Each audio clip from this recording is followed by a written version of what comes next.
ഇപ്പം രസകരമായ ഒരു വാർത്തയാണ്. ഒടുവിൽ സന്തോഷ് പണ്ഡിറ്റിന് അതും കിട്ടി. പടമിറങ്ങി 2 ആഴ്ച തികയും മുൻപേ ഒരു അവാർഡ് നൽകിയതാകട്ടെ മലയാള സിനിമയിലെ കാരണവരായ നടൻ മധു. അവാർഡ് ചടങ്ങ് നടന്ന തിരുവനന്തപുരത്തെ YMCA ഹാളിൽ സൂചി കുത്താൻ ഇടമുണ്ടായിരുന്നില്ല. ഇവിടെയും സന്തോഷ് പണ്ഡിറ്റിന്റെ ആരാധകർ.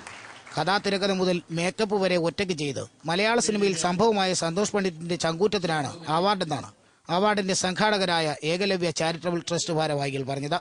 പല പടങ്ങളും പെട്ടിയിലിരിക്കുന്ന ഈ കാലത്ത് മലയാള സിനിമയുടെ കൊക്കയിൽ വീണുപോകാതെ സന്തോഷ് രക്ഷപ്പെട്ടത് അത്ഭുതമെന്ന് സിനിമാ മന്ത്രി ഗണേഷ് കുമാർ. ഒടുവിൽ ആ മുഹൂർത്തം വന്നെത്തി. സന്തോഷ് അവാർഡ് ഏറ്റുവാങ്ങി. 3 മിനിറ്റ് മുതൽ 15 മിനിറ്റ് വരെ നീണ്ട തെറികൾ സിനിമ റിലീസായപ്പോൾ കേട്ടെന്ന് സന്തോഷ് പണ്ഡിറ്റ്. പല SD കാളുകളും വിളിച്ചയാളിന്റെ കാശ് തീർന്നതുകൊണ്ട് മാത്രം കട്ടായി പോയെന്ന പരിഭവം. Krishnan രാധയ്ക്കും പ്രചോദനമായത് Shri മഹാഭാഗവതമാണത്രേ.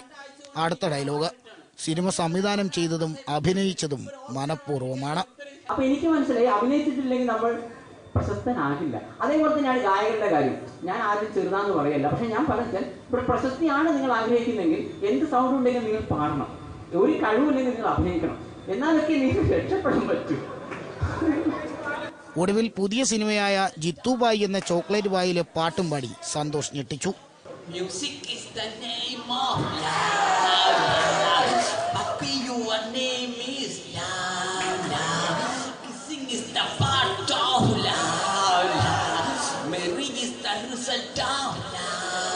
You are my Jackson, Michael Jackson. You are my hero, superhero. Music is the name of love. Papi, your name is love. ആനന്ദലബ്ധിക്ക് ആരാധകർക്ക് ഇനി എന്തു വേണം? ഏഷ്യാനെറ്റ് ന്യൂസ്, തിരുവനന്തപുരം.